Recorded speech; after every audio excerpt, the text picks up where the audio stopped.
would you mind to say hi to your supporters?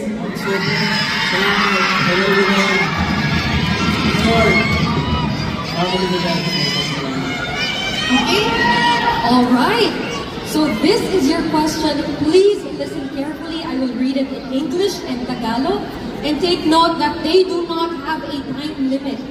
So you can express your thoughts. Alright. Niyugyugan Festival is a celebration not only of the agricultural produce, but also of the diverse culture and tradition of Quezon Province. What activity will you suggest to further promote Quezon's culture and the arts through Niyugyugan Festival? In Tagalog, ang Niyugyugan Festival ay selebrasyon hindi lamang ng yaman sa agrikultura, kundi maging sa napakaraming kultura at tradisyon sa ating lalawigan. Anong gawain ang maaari mong idagdag sa pagdiriwang na ito upang mas mapalawak ang pagpapakilala ng kultura at sining ng ating lalawigan sa pamamagitan ng Niyugyugan Festival? Magandang gabi sa inyo lahat. Ipopromote ko ang ating slogan na Tara sa Quezon. Dahil Tara sa Quezon is not just a slogan for me, but an invitation to explore Quezon's diversity. In relation to Thousand Colors of Quezon, it refers to stunning landscapes, rich cultures, delicious cuisines, and at the same time, warm hospitality. That Quezon Province is a destination worth visiting. And I have this idea in my head to uplift and elevate Quezon to the world. Because I believe we are not just first class, we are world class. And I want to influence many people. And for someone to be influential, we must embody the core values that align with this celebration. And that is dedication, resilience, and community spirit. And as an aspiring Ginoong Niyugyugan, I aim to use this platform to inspire others, mostly the youth, to engage more deeply in our cultural practices and contribute positively to our society. Thank you and congratulations, Ginoong General Luna. Handang-handa siya. I'm nervous. Kaya-kaya mo yan. Oo naman. At ito na. Please listen carefully. I will now be reading your question. Culinary is now recognized as part of tourism products, especially here in Quezon Province.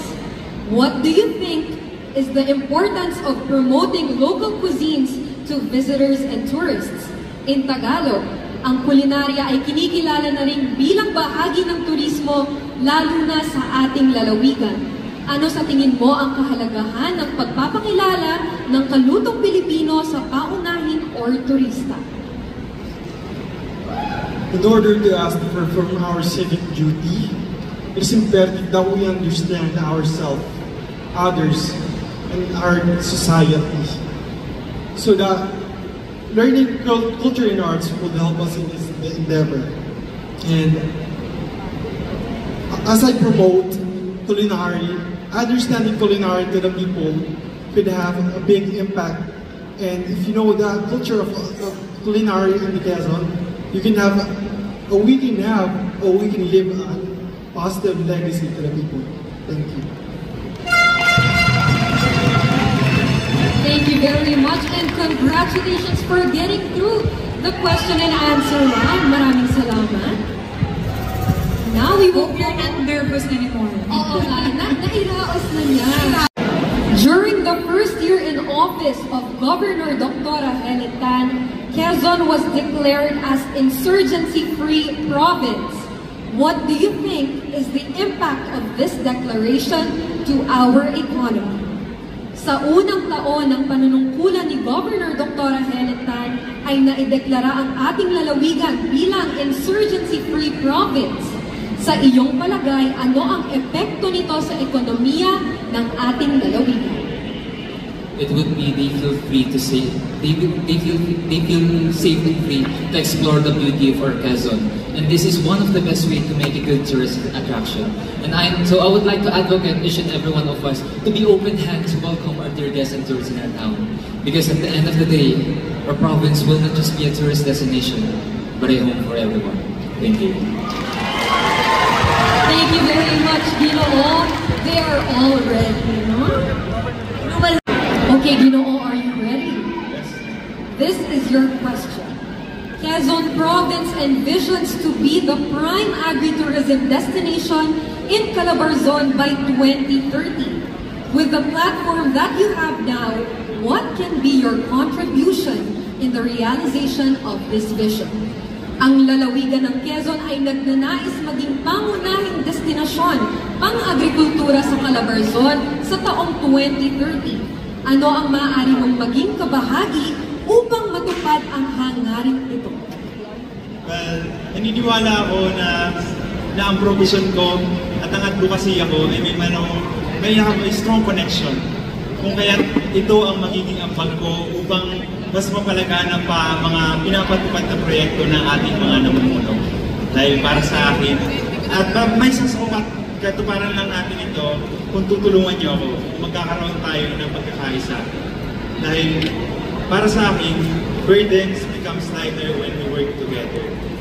To my fellow Quezonians, kung ang bawat isa po sa atin ay may papel na gagampanan para sa ating lipunan at susuporta, surely we can achieve a more brighter and a more prosperous future for our lalawigan. Yun lamang po at maraming salamat.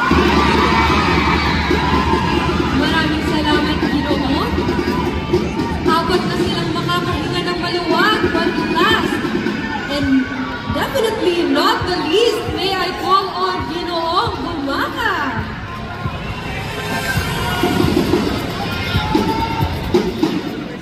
Question. Quezon Province is known as the Cocolandia, as we are still the top coconut producing province in the country. What one program can you suggest for us to maintain our standing on coconut production? Once again, ang ating lalawigan ay tinaguri ang Cocolandia dahil tayo pa rin ang namumunang probinsya pagdating sa pagninyog. Magbigay ng isang program na makakatulong upang mapanatili natin ang mataas na produksyon ng nyog sa ating lalawigan. Thank you so much. I believe that for us to be able to increase the production of coconut here in Quezon Province, one program that I would want to implement here in our province is a research program for our farmers, so that they will be able to learn more on how they'll be able to plant and to plant more coconuts and to explore more products aside from the products that we have already known. Maybe we can create more medicines from coconut. Maybe we can create more juice. We don't know. So with the help of research, I know this would be a great help for our province. Thank you so much. Thank you so much, Ginoo, and thank you and congratulations in advance to all of our Ginoo in the top 5.